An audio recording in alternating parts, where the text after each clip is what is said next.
ഇന്ന് അനു പൊട്ടി കരഞ്ഞുകൊണ്ടാണ് ബ്രേക്ക്ഫാസ്റ്റിനുള്ള കറി ഉണ്ടാക്കുന്നത്.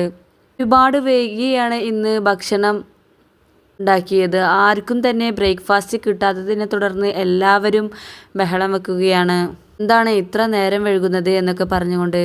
ഷാനവാസ് പറയുന്നുണ്ട്, ചപ്പാത്തി ഉണ്ടാക്കി കഴിഞ്ഞിട്ടല്ല കറി ഉണ്ടാക്കേണ്ടത്. ചപ്പാത്തി അവിടെ ഉണ്ടാക്കുമ്പോൾ വേറൊരാൾ കറി ഉണ്ടാക്കേണ്ടതാണ്. നിങ്ങൾ 6 പേരുണ്ടായിട്ടും കിച്ചൺ ടീമിലുണ്ടായിട്ടും ഇങ്ങനെ നേരം വൈകിയതിൽ ഭയങ്കര മോശമാണ് എന്നൊക്കെ പറയുന്നുണ്ട്. അപ്പോൾ അനുമോൾ കുറേ ന്യായീകരിക്കുന്നുണ്ട്. ഭക്ഷണത്തിന് വേണ്ടി കുറച്ച് നേരം വെയിറ്റ് ചെയ്യണം. എത്രയോ പേര് നമ്മളുടെ ലോകത്ത് ഭക്ഷണം കിട്ടാതെ ബുദ്ധിമുട്ടുന്നുണ്ട്. അപ്പോൾ ഭക്ഷണത്തിന് വേണ്ടി കുറച്ചൊക്കെ വെയിറ്റ് ചെയ്യാമെന്നൊക്കെ അനുമോൾ പറയുന്നുണ്ട്. പക്ഷെ ആ പറയുന്നത് ശരിയല്ല. ഇതുവരെ അവർക്ക് കറക്റ്റ് സമയത്തിന് ഭക്ഷണമൊക്കെ കിട്ടിക്കൊണ്ടിരുന്നതാണ്. ഇന്നൊരു ദിവസം മാത്രമാണ് ഇങ്ങനെ ആയത്. ഇവരുടെ തന്നെ മിസ്റ്റേക്കാണ് കിച്ചൺ ടീമിൻ്റെ. പിന്നീട് അല്പം വൈകിയെങ്കിലും ചപ്പാത്തിയും കറിയും എല്ലാവർക്കും ഒക്കെ ഉണ്ടാക്കി കൊടുത്ത് എല്ലാവരും ഫുഡൊക്കെ കഴിച്ചു.